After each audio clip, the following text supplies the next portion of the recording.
Hello dear students, we are doing work energy and power और आज ये last lecture है वर्क एनर्जी एंड पावर का। Because हमने अगर हम बुक के हिसाब से देखें तो हम सेक्शन 4 पर आ गए और सेक्शन 4 के अंदर हम लोग करेंगे law of conservation of energy as well as law of conservation of mechanical energy. Last time जो हमने किया था वो डिफरेंट टाइप्स ऑफ एनर्जीज की थी और डिफरेंट टाइप ऑफ एनर्जीज के साथ साथ हमने एक काम और किया था कि जैसे कोई भी डिवाइस है, मान लिया माइक्रोफोन है तो वहां sound energy to electrical energy, loud speaker है तो electrical energy to sound energy, एक बैटरी है तो electrical energy to chemical energy, और या फिर chemical energy to electrical energy. ये चेंजेस रहे थे। नाउ अभी हमने क्या करना है, law of conservation of mechanical energy क्या कहता है। Law of conservation of mechanical energy कहता है, आपके पास बुक्स में भी पूरा का पूरा डिटेल इसका लिखा है, लेकिन मैं सिर्फ समझाना चाह रहा हूं कि for a freely falling body the total mechanical energy remains constant. Mechanical energy क्या बनी रहती है, कांस्टेंट। ये कैसे समझना है और मैकेनिकल एनर्जी होती क्या है। सबसे पहला सवाल तो यही था कि मैकेनिकल एनर्जी होती क्या है। तो मैकेनिकल एनर्जी होती है kinetic energy plus potential energy, इन दोनों का सम जो है it is called mechanical energy. अब हम कैसे इसको लेके चलेंगे जरा समझिए ध्यान से। कहता for a freely falling body mechanical energy का मतलब kinetic energy plus potential energy. इसका छोटा सा डेरिवेशन आता है। वैसे 10th ICSE के अंदर डेरिवेशंस नहीं आते, लेकिन एक साल ये डेरिवेशन आ भी चुका है। बहुत पहले आया था 2005-2006 में, तो उसके बाद से हम लोग इसको स्किप नहीं करते, बताते जरूर हैं बच्चों को। कहता for a freely falling body, 3 points ले लिए मैंने। टोटल हाइट मैंने h ले ली। इनिशियल जब आपने ड्रॉप किया इनिशियल वेलोसिटी 0 थी, यहां पहुंच के वेलोसिटी v डैश हो गई और यहां पहुंच के फाइनल वेलोसिटी v हो गई एंड इट्स फॉलिंग। तो फॉलिंग के लिए पहला केस आता है एट a। तो एट a क्या केस बनेगा, पोटेंशियल एनर्जी क्या आएगी, mgh, और काइनेटिक एनर्जी क्या होगी, as object is not moving तो काइनेटिक एनर्जी होगी हाफ m इंटू 0² काइनेटिक। तो मैकेनिकल एनर्जी एट a क्या आ गई मेरे पास, mgh।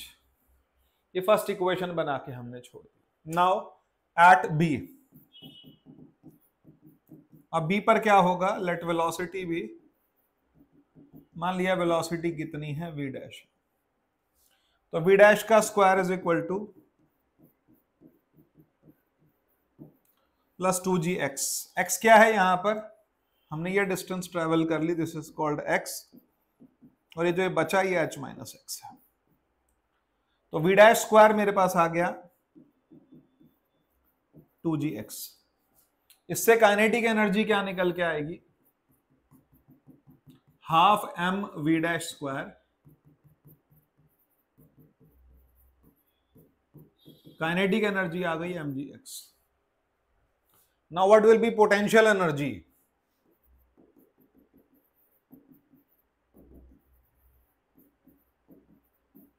तो मैकेनिकल एनर्जी एट बी क्या आएगी,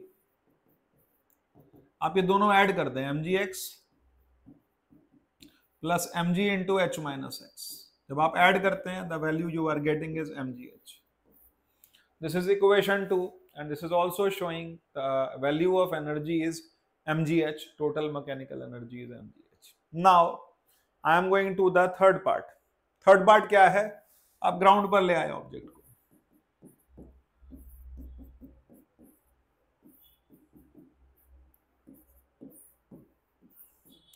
तो यहां वेलोसिटी v आ रही है, हाइट h है,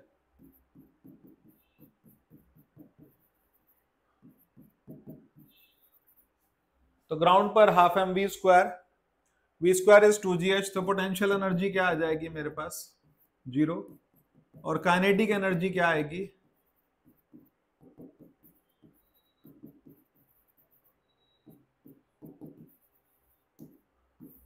तो मैकेनिकल एनर्जी एट c क्या आएगी,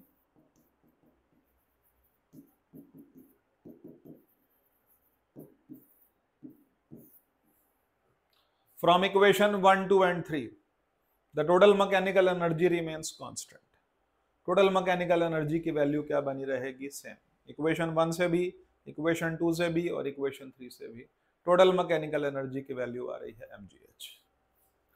इसी के बाद आगे चलते हैं, एक पेंडुलम का केस लेते हैं।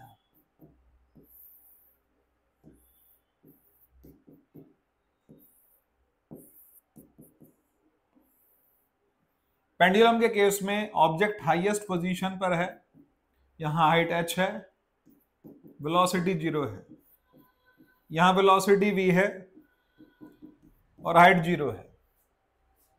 पेंडुलम जब पीक पोजीशन पर है तो उसके पास पोटेंशियल एनर्जी मैक्सिमम है, जब मीन पोजीशन पर है तो काइनेटिक एनर्जी मैक्सिमम है। यहां केस क्या आएगा, max kinetic energy at mean position,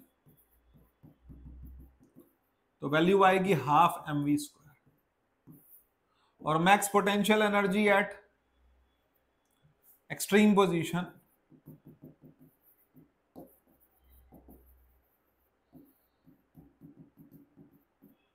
it is coming mgh।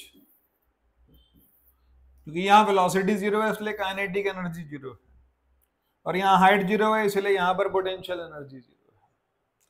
तो हाफ mv स्क्वायर को mgh के इक्वल रखा,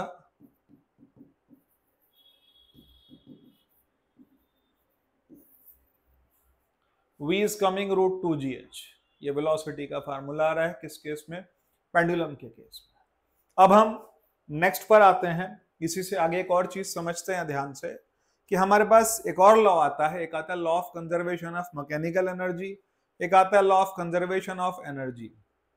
तो law of conservation of energy क्या कहता है, energy can neither be created nor be destroyed, it's one form can be changed into one other. पिछले वाले लॉ में और उसमें क्या फर्क है, वहां मैकेनिकल एनर्जी का कंजर्वेशन किया गया था, लेकिन यहां पर हम किसका कंजर्वेशन कर रहे हैं, हम टोटल एनर्जी का। किसी भी तरह से मान लीजिए आपके पास में फ्यूल है, गाड़ी में फ्यूल है, तो फ्यूल जब बर्न होगा तो उससे हीट एनर्जी होगी, उस हीट एनर्जी से फिर मैकेनिकल एनर्जी या फिर काइनेटिक एनर्जी, गाड़ी जब रुकती है तो उसमें हीट एनर्जी फिर दोबारा से प्रोड्यूस होती है। ये तरह के चेंजेस आते हैं। तो जो चेंजेस हैं, according to ideal situation total energy remains constant, total energy constant रहेगी। लेकिन इसके साथ साथ एक और बात समझनी होगी कि टोटल एनर्जी कांस्टेंट है, लेकिन अगर आप सिर्फ मैकेनिकल एनर्जी वाले पार्ट में देखेंगे तो काइनेटिक पोटेंशियल, पोटेंशियल काइनेटिक, बस यही आपस में बदलते रहते हैं। तो law of conservation of energy का जो स्टेटमेंट है बहुत सिंपल है, energy can either be created nor be destroyed. इसका एक फॉर्म दूसरे में कन्वर्ट होता है, उसको आप बहुत जगहों पर अप्लाई कर सकते हैं। तो थियोरेटिकली चैप्टर इतना ही है, एक दो न्यूमेरिकल और करते हैं, फिर हम आगे चलते हैं। केस देखते हैं कि मान लीजिए पेंडुलम का ही केस है, और पेंडुलम का एक बॉब जो है किसी पोजीशन पर है और यहां आपसे वेलोसिटी पूछी गई है। तो it is showing that height is 20 centimetre and it is asking velocity here. ये कितनी हाइट पर है, 20 सेंटीमीटर पर है, और अब उसके बाद क्या पूछ रहा है हमसे, वेलोसिटी पूछ रहा है। तो हम क्या करेंगे, mgh is equal to half mv square, तो v square is equal to 2gh आएगा और v is equal to root 2gh आएगा।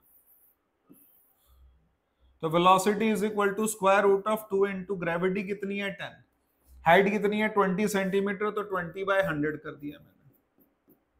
It is coming square root of 4, it is coming 2 metres पर सेकेंड।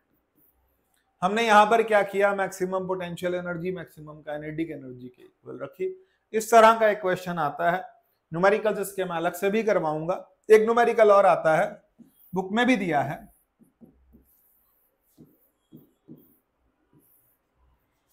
ऑब्जेक्ट यहां थी, velocity was 5 metres पर second, यहां पहुंच के वेलोसिटी आपसे पूछी गई है, ये 20 मीटर है और ये 5 मीटर है।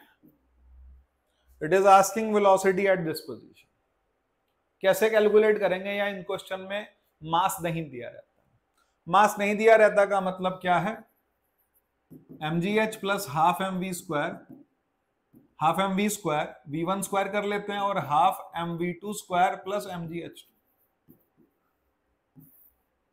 तो mgh1 कितना है, मास नहीं पता, ग्रेविटी 10 है, हाइट कितनी है 20 metre, plus half m, velocity कितनी आ रही है 5 का स्क्वायर। यहां वेलोसिटी पूछी है आपसे और यहां हाइट कितनी है 5 मीटर। क्या वैल्यू निकल करके आएगी, हम सिंप्लीफाई कर सकते हैं। सबसे पहला काम है मास से डिवाइड कर दूं मैं, तो 10 into 20 plus 25/2 plus is equal to V square by 2, फिर हमसे डिवाइड किया 10 इंटू 5, ये कितना आ रहा है मेरे पास 200 plus 25/2 112.5 minus 50 is equal to V square by 2, 62.5 is equal to v square by 2, v square is 125 and v is coming 5√5। तो हमने वैल्यू कैलकुलेट कर ली किसकी, वेलोसिटी की। हर क्वेश्चन में वेलोसिटी जीरो नहीं होती, यहां वेलोसिटी भी है हाइट भी है, यहां वेलोसिटी भी है हाइट भी है। तो यहां की potential energy plus kinetic energy, यहां की potential energy plus kinetic energy, इनका सम क्या आता है, इक्वल आता है, and we can find the value of velocity from here. तो ये टॉपिक इतना ही था। अब हमारे पास जो अगला आर्टिकल आएगा वो आएगा machines. From tomorrow will start machines वाले टॉपिक करते हैं।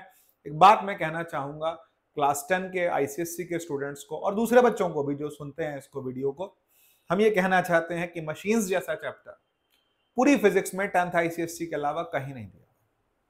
11th 12th 9th 10th की पूरी बुक देख लें, कहीं नहीं मिलेगा। सो माय रिक्वेस्ट इज कि जो बच्चे एक्स्ट्रा एम्बिशियस होते हैं, जो एक्स्ट्रा सीखना चाहते हैं, उनको जरूर करना चाहिए, चाहे वो सीबीएसई से हैं आईसीएससी से हैं। उनको ये समझना चाहिए मैकेनिकल एडवांटेज क्या है, वेलोसिटी रेशियो क्या है, एफिशिएंसी क्या है। ये टॉपिक का वीडियो हम कल बनाएंगे। Thank you.